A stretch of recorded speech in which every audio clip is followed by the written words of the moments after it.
11월 22일 월요일 새벽 예배 다 함께 사도신경 하심으로 하나님께 올려드리겠습니다. 전능하사 천지를 만드신 하나님 아버지를 내가 믿사오며 그 유의 아들 우리 주 예수 그리스도를 믿사오니 이는 성령으로 잉태하사 동정녀 마리아에게 나시고 본디오 빌라도에게 고난을 받으사 십자가에 못 박혀 죽으시고 장사한 지 사흘 만에 죽은 자 가운데서 다시 살아나시며 하늘에 오르사 전능하신 하나님 우편에 앉아 계시다가 저리로서 산자와 죽은 자를 심판하러 오시리라. 성령을 믿사오며 거룩한 공회와 성도가 서로 교통하는 것과 죄를 사하여 주시는 것과 몸이 다시 사는 것과 영원히 사는 것을 믿사옵나이다. 아멘. 우리 찬송가 526장 하나님께 찬양 드리겠습니다.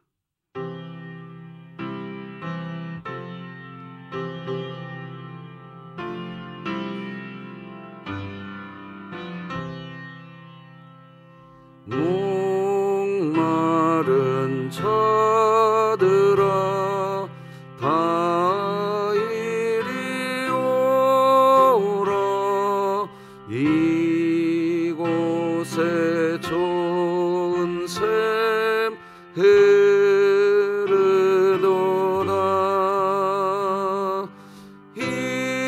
힘쓰고 예수님 없을지라도 이 샘에 오면 다 마시겠네. 이 샘에 솟는 물 강같이 흘러 온 천하 만국에 다 통하네. 빈문화 귀천에 분별이 없이 다 와서 쉬고 또 마시겠네.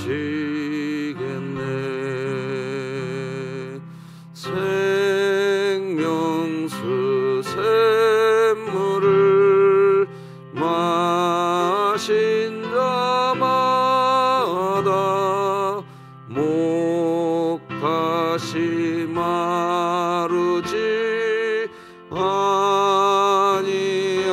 아니하고 속에서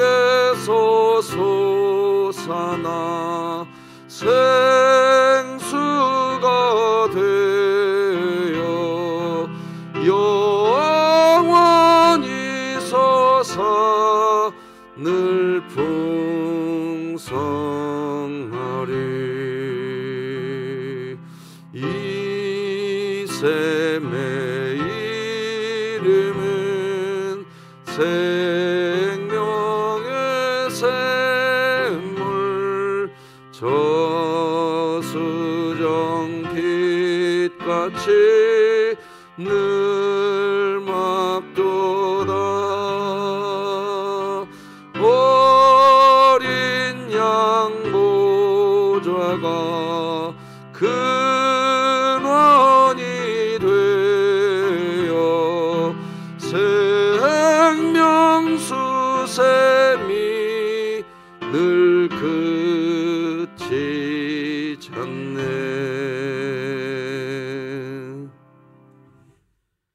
오늘 함께 나눌 하나님 말씀은 구약성경 사사기 9장 46절에서 마지막 57절 되겠습니다.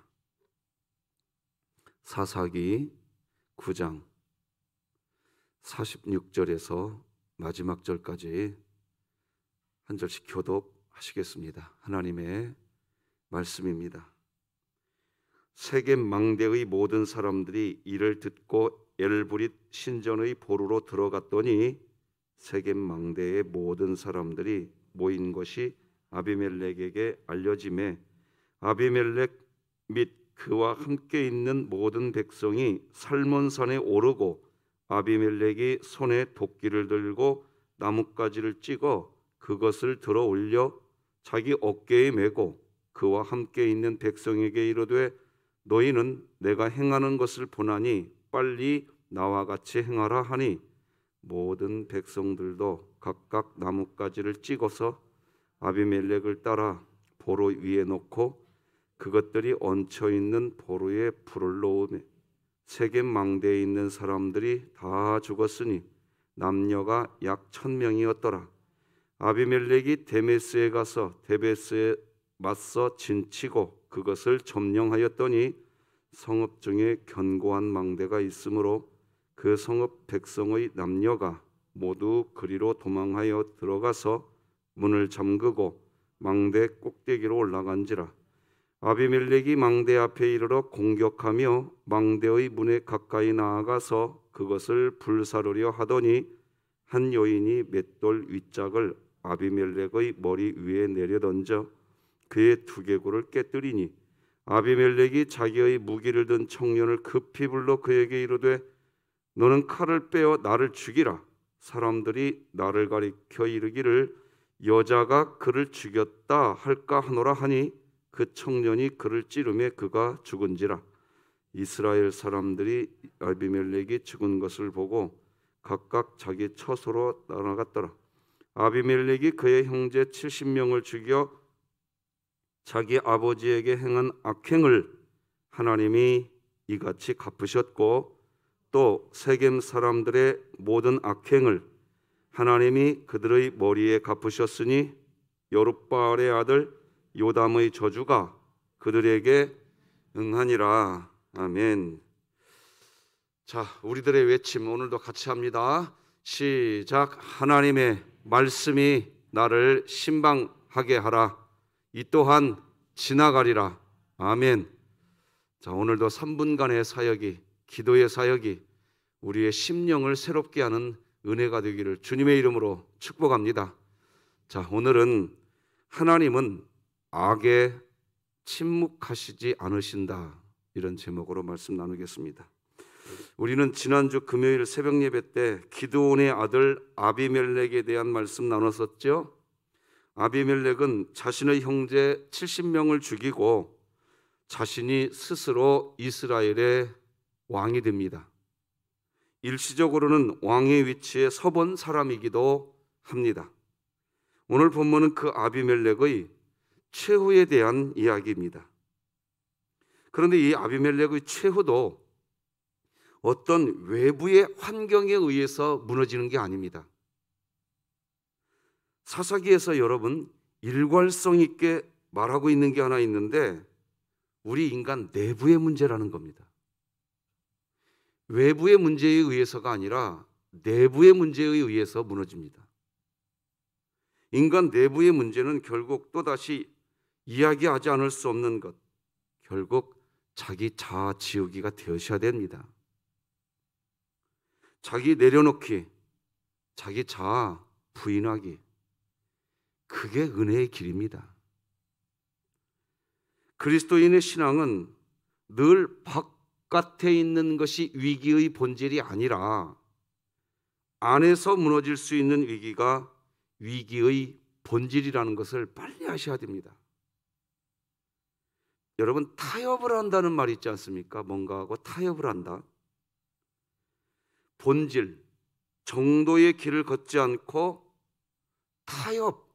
타협을 하게 되는 그런 일이 사실 세상 모든 사람들에게 다 있습니다.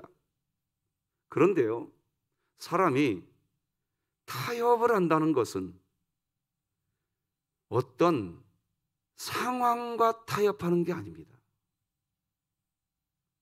사실은 자기 자아와 타협을 하는 것입니다. 본질이 있고 기준이 있는데, 본질과 기준이 있는데도 사람이 타협을 하는 것은 자기 자아의 목소리에 타협을 하는 겁니다. 자기 목소리, 자기 자아의 소리에 맞춰서 타협을 하게 될 때 기준이 무너지고 본질이 무너지는 거예요. 여러분, 시편 119편을 보면 시인이 이런 고백을 해요. 읽어드려 볼게요. 내가 내 무엇을 생각하고 내가 내 행위를 안다는 거예요. 시인이 자기 자신을 안다는 거예요. 내가 어떻게 행동하는 사람인지 안다는 거예요. 생각하고 주의 증거들을 향하여 내 발을 돌이켰다는 거예요. 이게 무슨 말인지 이해가 되실 겁니다. 주의 계명들을 지키기에 신속히 하고 지체하지 아니하였다. 왜 시인은 자신의 행위를 생각하게 될 때 자기가 아는 거예요. 내가 어떻게 살아갈 사람이라는 거. 내가 결국은 타협하게 될 사람이라는 걸 자기가 아는 거예요. 그래서 자기 자아의 목소리 안 들으려고 하나님 말씀을 향하여 자기 발걸음을 나는 옮겨버렸다.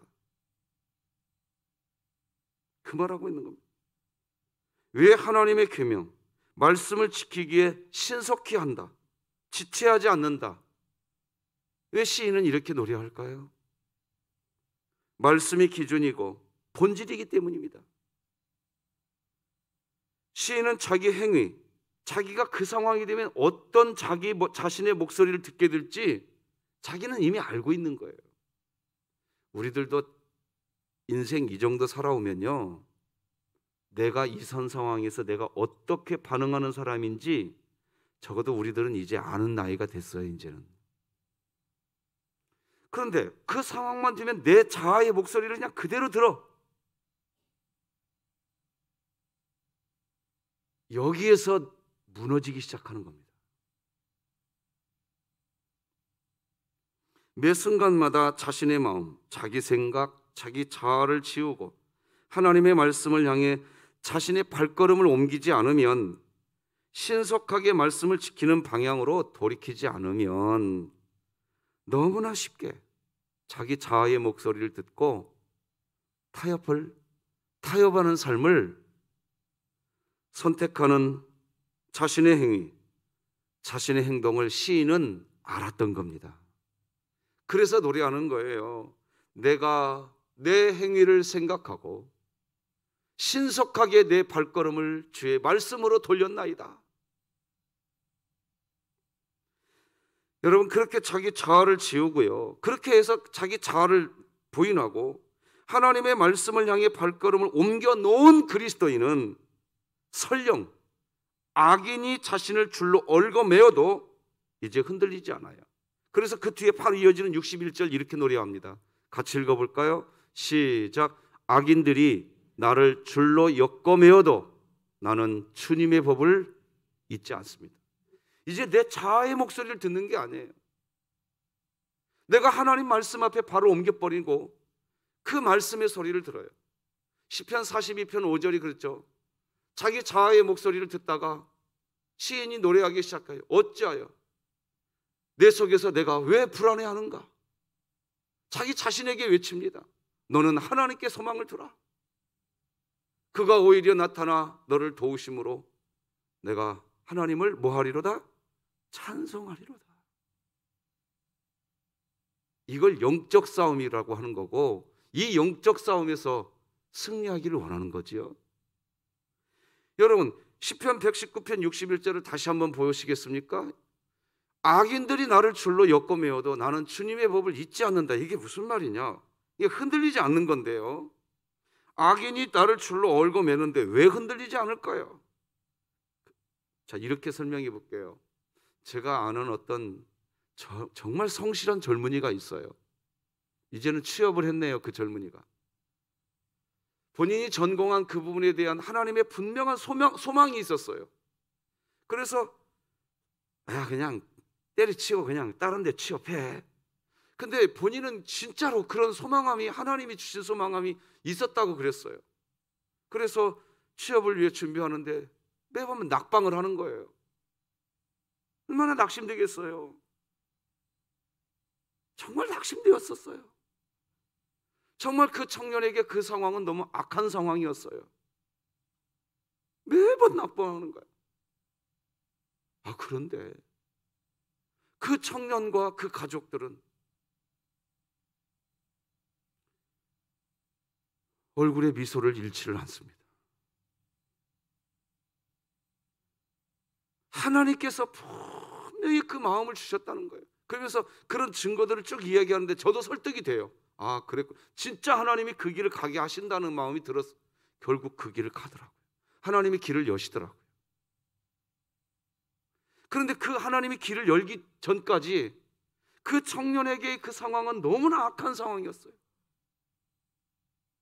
제가 그래서 우리 청년들에게 가끔 저에게 상담 오거나 젊은이들이 질문해 올 때 뭘 질문하느냐? 제가 이렇게 질문해요. 그 악한 상황, 취업이 안 되고 있는 그 악한 상황 때문에 괴로워할 때 그 젊은이의 마음이 하나님을 향해서 마음이 열려져 있는지. 근데 만약에 그게 안 돼 있다고 한다면 다른 것도 생각해 보라고 권면해 줍니다. 내 욕망일 수 있거든. 그 길만 고집하는 게. 내 욕망을 고집하고 고집해 봐야 남는 건 피폐한 것밖에 안 남습니다.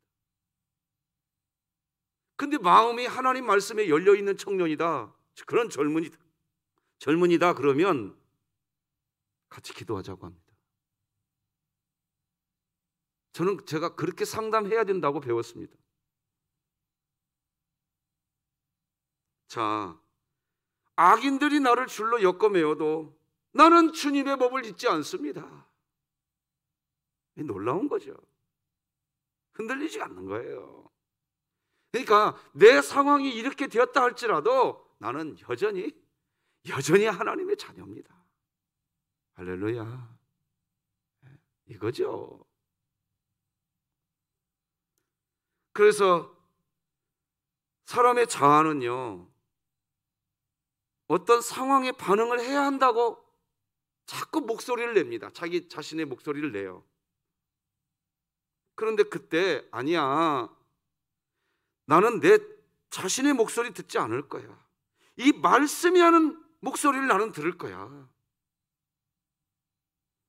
오늘은 뭐 아멘도 안 해주시고 너는 혼자 떠들어라 그냥. 어떻게 좀 그러십니까? 그래, 추워서 그러십니까? 같이 말씀 전하고 나누고 같이 은혜 받읍시다. 그거 아닙니까? 악인이 나를 줄로 얽어매어도 흔들리지 않아요. 여러분, 우리가 왜 매일같이 우리는 왜 매일같이 이렇게 새벽마다 하나님을 예배합니까? 왜 우리는 새벽마다 하나님의 말씀을 향해 마음의 문을 열까요? 이렇게 하는 이유가 뭘까요?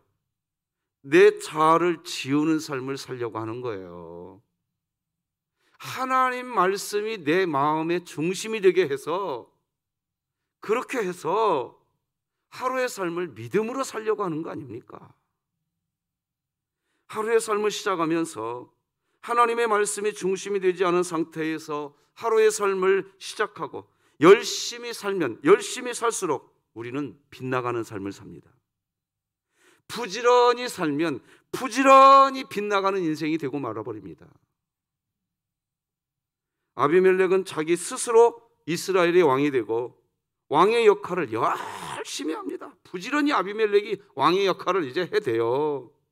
그런데 아비멜렉 본인이 하나님을 이미 떠난 상태이고 하나님의 말씀이 이미 없는 상태에서 열심히 부지런히 왕노릇 하면 할수록 일단 아비멜렉 자기 자신부터 빗나가는 인생이 되고, 동시에 백성들도 아비멜렉으로 인해서 계속해서 빗나가는 인생이 되고 말아버립니다. 그 내용이 오늘 본문이에요. 하나님은 이스라엘 백성이 가나안 땅에 들어가면 가나안에 살던 이스라엘 이 가나안 족속을 진멸시키라고 그랬습니다. 그렇죠? 그런데 아비멜렉은요, 가나안 땅의 백성들을 진멸시키는 게 아니라 자기 동족을 진멸시키는 왕의 역할을 한다니까요. 46절에서 49절까지 쭉 한번 읽어드려 보겠습니다. 세겜 망대의 모든 사람들이 이를 듣고 엘브릿 신전에 보러로 들어갔더니 세겜 망대의 모든 사람들이 모인 것이 아비멜렉에게 알려지매 아비멜렉 및 그와 함께 있는 모든 백성이 살몬산에 오르고 아비멜렉이 손에 도끼를 들고 나뭇가지를 찍어 그것을 들어올려 자기 어깨에 메고 그와 함께 있는 백성에게 이르되 너희는 내가 행하는 것을 보나니 빨리 나와 같이 행하라 하니. 자, 여러분 여기 세겜이라는 지명이 나오죠? 48절, 49절도 마찬가지예요. 세겜 땅에 대해서 아비멜렉이 세겜 땅이, 자, 여러분 성경책을 한번 펴보세요. 여러분 성경책 사사기 9장 한번 펴보세요. 9장 지금 펴져 있죠? 9장 2절 한번 봐보세요. 우리가 지난주 금요일 날 말씀 나눈 적이 있습니다. 사사기 9장 2절을 보면 청하노니 너희는 세겜의 모든 사람들의 귀에 말하라. 여기 세겜이라는 지역이 나오죠? 지난주 금요일 날 메시지를 좀 기억해 보세요. 세겜은 어느 지역이었냐? 자기 외조부, 자기 어머니가 살고 있는 땅이었어요. 그래서 아비멜렉이 처음 자기가 스스로 왕이 되려고 정치 기반을 만든 최초의 땅이 어디였어요? 세겜이었다고요. 세겜 땅 사람들을 발판으로 사실은 자기의 욕망을 만들어 놨어요. 그런데 오늘 본문 46절, 47절, 48절, 49절에서 아비멜렉이 지금 누구를 죽이러 출전하고 나가느냐? 쉽게 말하면 자기 정치 발판의 기본이 됐던 세겜 사람들, 세겜 망대 무너뜨리려고 지금 출전하고 있는 거예요. 이게 지금 뭔 짝이냐고 이게. 자, 보세요. 근데 세겜 사람들도 잘못했어요. 오늘 본문을 보면요, 세겜 사람들이 46절, 오늘 본문 46절을 보시면 세겜 사람들이 이를 듣고 엘브릿 신전의 보루로 들어가요. 이방 신상으로 들어갑니다. 그러니까 아비멜렉이 하나님 말씀에서 어긋나기 시작하니까 아비멜렉 자신의 인생이 빗나가기 시작하고 아비멜렉 때문에 이스라엘 백성들도 엇나간 겁니다. 지금 다 엇나간 겁니다. 다 빗나가. 열심히 살면 살수록 엇나가 버린 겁니다. 하나님 말씀에서 벗어나 있으니까 철저하게 엇나간 겁니다. 그래놓고 아비멜렉은 누구를 죽이러 출전하느냐? 자기 동족 죽이려고 출전하는 거예요. 지금. 동족도 누구냐? 자기 정치 기반이 되어주었던 사람들. 세겜, 곧 자기 외조부 친가가 아니죠. 외조부, 외가를 치러 가는 겁니다. 지금. 이런 비극이 어디 있냐고요. 자기하고 그렇게 가까운 사람이잖아요. 그래서 지난 금요일 날 메시지 드린 거 기억하셔야 돼요. 우리 그리스도인의 주적은 사단 마귀예요.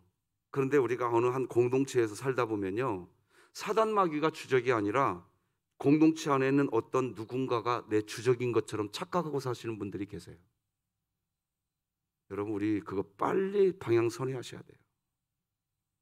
하나님, 오늘 말씀 제목이 뭐냐? 하나님은 악에 대해서 침묵하지 않으세요. 이제 뒤에서 나옵니다.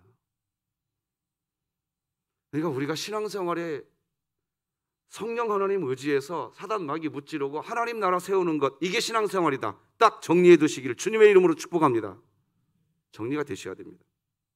아비멜렉이 세겜 사람들을 죽이고 있는 겁니다. 정작 진멸해야 할 가나안 백성들은 진멸하는 것이 아니라 세겜 사람 남녀 1000명을 죽입니다.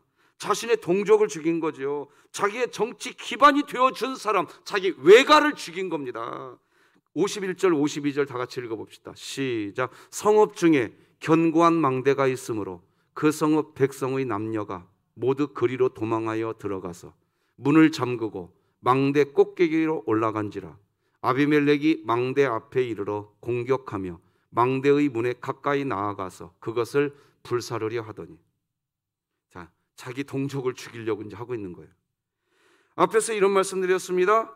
그리스도인이 하나님의 말씀으로 자기 자아를 지우는 일을 하지 않으면 타협을 하는 인생을 살게 된다고 말씀드렸어요. 상황에 타협을 하는 게 아니라 사실은 지워지지 않은 자기 자아의 목소리에 타협을 하고 사는 겁니다. 도대체 왜 아비멜렉이 자기의 정치 기반이 되어진 이 세겜 사람들을 죽이려 가는, 자기 외가를 치러 가는 이런 타락한 인간이 되었을까요? 왜 자신의 동족을 이렇게까지 죽이려고 할까요? 학자들은 이때의 아비멜렉을 분노 조절 장애 상태다 이렇게 해석합니다. 분노 조절 장애 상태. 사람이 왜 분노하게 될까요? 자기 자아의 뜻대로 되지 않는다고 판단될 때 분노하게 되는 거예요. 자신이 하고 싶은 일이 있어요. 자신이 원하는 어떤 계획이 있어요. 근데 그 계획, 그 뜻대로 되지 않을 때 사람은 분노합니다. 그리고 그런 분노가 쌓여가면서 분노 조절 장애를 가지게 되는 거예요. 분노 조절 장애의 상태는 그러니까 마치 풍선이 빵빵하게 부풀어 있는 상태, 그렇게 설명합니다. 분노 조절이 안 된다는 것은 사실 풍선이 부풀 대로 부푼 상태, 내면 안에 자기 자아가 지워지질 않아서 네 내면 안에 풍선이 부풀 대로 부푼 것처럼 자기 자아가 빵빵한 겁니다. 계속해서 자기 자아가 쌓이게 되다 보니까 자기 자아가 그냥 풍선 부풀어 오를 듯이 부풀어 오른 상태, 이 상태를 분노 조절 장애 상태라고 얘기하는 거예요. 풍선이 부풀 대로 부푼 상태, 즉 자기 자아로 가득 채워질 대로 채워진 상태가 되어 마치 풍선처럼 부푼 상태를 시편 기자는 자기 마음이 살쪄서 기름덩어리가 된 상태라고 표현합니다. 같이 한번 읽어볼까요? 시작. 그들의 마음은 살쪄서 기름덩이 같으나, 이 표현이 풍선이 부풀 대로 부풀어 있는 상태를 성경은 이렇게 표현하는 거예요. 자기 마음이 살쪄서 기름덩이가 되어버린 상태, 이 상태. 사람의 마음이 살쪄서 기름덩이와 같이 되면 마음이 무뎌지기 시작합니다. 분별력을 잃어버리게 됩니다. 그리고 분별력을 잃어버리게 된 상태, 그 상태가 되면 그때부터 교만해집니다. 자기 자아가 내면에서 지워지는 일이, 그런 일이 없이 그냥 자기 자아가 커질 대로 커져서 교만해지는 거예요. 이런 교만한 상태가 육체의 질병으로 나타나는 것이 분노 조절 장애인 겁니다. 분노 조절 장애를 갖게 되면 자신의 교만함 때문에 이제 입을 열면 거짓말을 합니다. 입을 열면 거짓말 해버려요. 그냥 소설 써버립니다. 그냥 교만한 상태가 되자 그렇게 되는 거예요. 거짓말을 해서라도 자신이 원하는 그 목표, 자신의 욕망, 그걸 채워야만 성이 풀리는 겁니다. 시편 119편 78절이 그 말하는 거예요. 같이 한번 읽어봐요. 시작. 교만한 자들이 거짓으로 나를 엎드러뜨렸으니. 거짓으로 얘기합니다. 누가 들으면 사실인 것처럼 들려요. 이런 일들이 발생하는 겁니다. 오늘 본문의 아비멜렉이 그 상태입니다. 자기 자아가 너무나 커진 상태, 교만한 상태가 되자 주변 사람들의 아픔이 보이질 않습니다. 자기의 동족을 죽이는 일, 그렇게라도 해서 자기 감정, 자기 원한 풀기만 하는 겁니다. 자기 아버지 기드온하고 똑같은 길을 걸어갑니다. 사사기 9장 53절 보면 이제 신기한 일이 벌어집니다. 생각하지도 못한 일이 벌어져요. 같이 한번 읽어볼까요? 시작. 한 여인이 맷돌 윗짝을 아비멜렉의 머리 위에 내리던져 그의 두개골을 깨뜨리죠. 전혀 상상 밖의 일이 아비멜렉에게 벌어져 버립니다. 한 여인이요, 맷돌 윗짝, 맷돌은 두 개잖아요. 맷돌, 아랫돌 맷돌이 있고 윗돌 맷돌이 있는데요, 맷돌 윗짝, 이게 제가 기억으로는 이 아랫돌 맷돌보다 윗돌 맷돌이 조금 작습니다. 우리 황영분 권사님이 잘 아시는 것 같으네. 좀 작죠? 좀 작아요. 근데 여전히 맷돌 그 돌 자체는 큰 돌이에요. 작은 돌은 아니에요. 맷돌 밑에 있는 돌보다 위에 있는 돌이 분명히 작기는 한데 결코 작은 돌이 아니에요. 그런데요, 53절을 잘 보면 한 여인이 이렇게 됩니다. 저도요, 한번 제 원래 그렇게 해본 적이 없어요. 맷돌 윗짝을 들어서 내가 한번 내리 던져보는 일을 해본 적이 없어요. 아마 지금 오늘 이 예배 드리는 이 자리에 우리 계신 성도님 중에 누가 제일 힘이 세실까요? 힘 세신 분이 맷돌 윗짝 돌을 들어서 한번 던지면 여기서 저 뒤까지, 저 문까지 날아갈 수 있을까요? 우리 교회 본당 그래도 상당히 넓어요. 저 뒤에 문까지 못 던질 거예요 아마. 근데 여인이 맷돌 윗짝을 던지면 얼마나 멀리 던지고 얼마나 정확하게 던질 수 있을까요? 그런데 이 맷돌 윗짝이 정확하게 아비멜렉의 이마를 꽂아버립니다. 이마를. 갑옷을 입고요, 투구를 쓰면요 온몸이 무장이 되잖아요. 그런데 꼭 갑옷을 쓰고 투구를 입어도 여기는 비어 있습니다. 여기. 아니, 이 여인이 뭐 투포한 선수도 아니고 다윗대하고 똑같잖아요. 다윗이 물맷돌을 돌려서 탁 던지니까 기가 막히게 골리앗의 이마를 찍어버리잖아요. 지금 그런 일이 벌어진 거예요. 그러니까 이 여인이 우연찮게 던진 이 맷돌 윗짝, 사실은 악에 대해서 침묵하지 않으시는, 자, 오늘 본문 56절 57절, 오늘 본문 56절 57절 밑줄 친 부분만 같이 한번 읽어봅시다. 56절 시작. 하나님이 이같이 갚으셨고, 자 57절 시작. 하나님이 그들의 머리에 갚으셨어. 여인이 했죠. 여인이. 그런데 성경이 해석해 놨습니다. 하나님께서는 악에 대해서 침묵하지 않으십니다. 그리스도인이라면 이것을 기억해야 합니다. 그리스도인들은 이것을 기억하고 믿기 때문에, 그것 때문에 그리스도인들은 원수 갚는 일을 별로 좋아하지 않습니다. 분명히 내가 원수를 갚아버리고 싶어. 그런데 그런 일 별로 하고 싶지 않습니다. 하나님이 다 알고 계시거든요. 다 알고 계세요. 하나님이 악을 갚으십니다. 악에 대해서 하나님은 침묵하지 않으십니다. 하나님을 믿지 않는 사람들은 우연이라고 생각하겠죠. 여인이 맷돌 돌짝 하나 던진 거 우연이라고 말하겠죠. 그렇게 된 일이라고 할 수 있을 겁니다. 맷돌 윗짝이 얼마든지 그런 일 벌일 수 있을 거라고 우연이라고 이야기할 수 있겠죠. 하지만 그 우연까지도 섭리하시는 분이 하나님이라고 저는 그렇게 믿습니다. 그게 우리의 믿음이에요. 그래서 하나님은 원수 갚는 일, 그 일을 우리들의 손에 붙이지 않으십니다. 하나님이 우리에게 붙여주는 일은 뭐냐? 내 원수가 눈앞에 있는데도 네가 그 원수 눈앞에 있으니까 가서 쳐라. 하나님은 그런 분 아니세요. 뭐라고 막 얘기하느냐? 정반대로 이야기하세요. 진흙교회 성도들아, 네 눈앞에 저기 원수 있지? 그를 위해 기도하라. 믿으시는 분은 아멘. 그리고 그 하나님의 음성을 듣고, 예, 하나님, 제 눈앞에 저기 제 원수가 눈앞에 있지만 제가 저분을 위해 기도하겠습니다. 이 상태를 그리스도인이라고 이야기하는 겁니다. 오늘 그렇게 삽시다. 오늘 그렇게 삽시다. 그런데 이 아비멜렉 좀 보세요.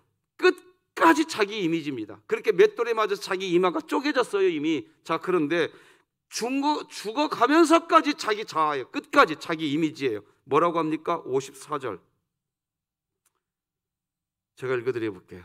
아비멜렉이 자기의 무기를 든 청년을 급히 불러 그에게 이르되 너는 칼을 빼어 나를 죽이라.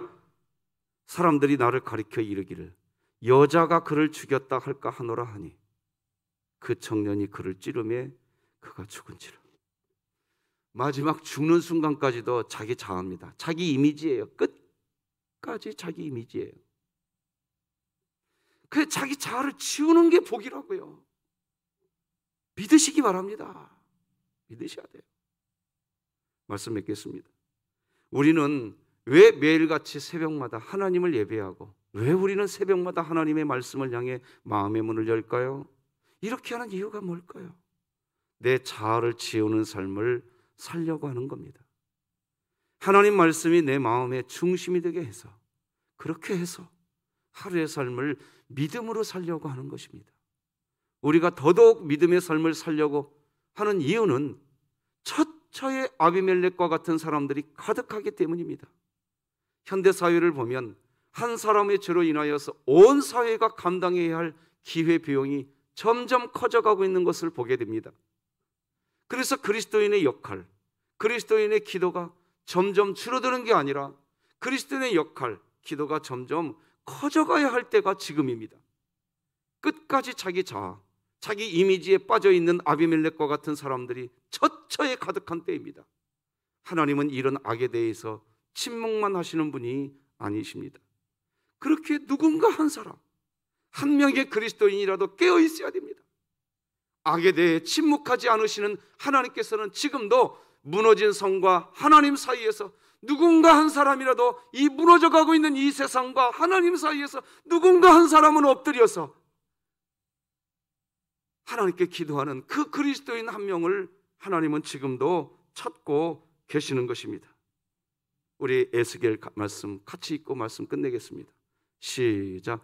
이 땅을 위하여 성을 쌓으며 성 무너진 데를 막아서서 나로 하여금 멸하지 못하게 할 사람을 내가 그 가운데에서 찾다가 찾지 못하였으므로 내가 내 분노를 그들 위에 쏟으며 내 진노의 불로 말하여 그들 행위대로 그들 머리에 봉하였느니라. 주 여호와의 말씀이니라. 하나님은 지금도 한 사람을 찾습니다. 무너져가는 이 세상과 하나님 사이에서 제발 한 명이라도 그 사이에 서서 하나님이여 이 땅을 불쌍히 여겨 주시옵소서. 그런 기도의 사람으로 쓰임받기를 주님의 이름으로 축복합니다. 기도하십시다. 하나님 아버지 감사합니다. 오늘도 하나님을 예배할 수 있게 하시고 하나님 말씀 듣게 해주셔서 감사합니다. 하나님, 상황에 타협하는 게 아니라 자기 목소리에 타협하는 우리들의 연약함을 불쌍히 여겨주시고 이 무너져가는 세상 속에 있는 우리들을 긍휼히 여겨주시고 오늘 우리들을 이곳으로 불러 모아주신 줄로 믿습니다. 하나님 예배하게 하신 줄 믿습니다. 하나님, 우리들이 잠시라도 무릎 꿇겠습니다. 하나님, 우리를 불쌍히 여겨 주시옵시고 무너져가는 이 세상을 긍휼히 여겨 주시옵시고 진노 중이라도 자비를 잃지 마시고 하나님 우리를 붙들어 주시옵소서. 우리가 그렇게 기도의 사람으로 쓰임받게 하시고 하나님, 이제 우리 대입 수학능력 시험을 치른 우리 자녀들, 고입과 대입 취업을 준비하는 우리 자녀들이 시험이 끝나고 난 뒤에 더 오히려 이때가 하나님의 은혜가 더 필요한 때입니다. 하나님 손잡아 주시옵시고 오늘도 직장으로 사업터로 갑니다. 세상 어느 곳으로 가든지 굶주린 사자가 우리를 삼키려고 하듯이 그렇게 입을 벌리고 있는 이 세상 속에 들어갈 수도 있을 것 같습니다. 하나님, 우리 진행의 가족들을 생명싸개로 쌓아 주시옵소서. 생명싸개로 쌓아 주시옵소서. 오늘 이 새벽에도 주님의 은혜를 구하는 우리들의 기도가 하늘의 보좌에 상달되기를 소망합니다. 우리 원로 목사님과 우리 진행의 모든 가족들 한 영혼도 빠짐없이 이번 한 주간 살아계신 하나님이 목자인 것을 체험하는 인생이 되게 하여 주시옵소서. 선교사님들의 사역을 지켜주시고 병약한 우리 지체들의 약함을 불쌍히 여기시고 치료하여 주시옵소서. 예수님의 이름으로 기도드립니다. 아멘. 하늘에 계신 우리 아버지여, 이름이 거룩히 여김을 받으시오며 나라가 임하시오며 뜻이 하늘에서 이루어진 것 같이 땅에서도 이루어지이다. 오늘 우리에게 일용할 양식을 주시옵고 우리가 우리에게 죄 지은 자를 사하여 준 것 같이 우리 죄를 사하여 주시옵고 우리를 시험에 들게 하지 마시옵고 다만 악에서 구하시옵소서. 나라와 권세와 영광이 아버지께 영원히 있사옵나이다. 아멘.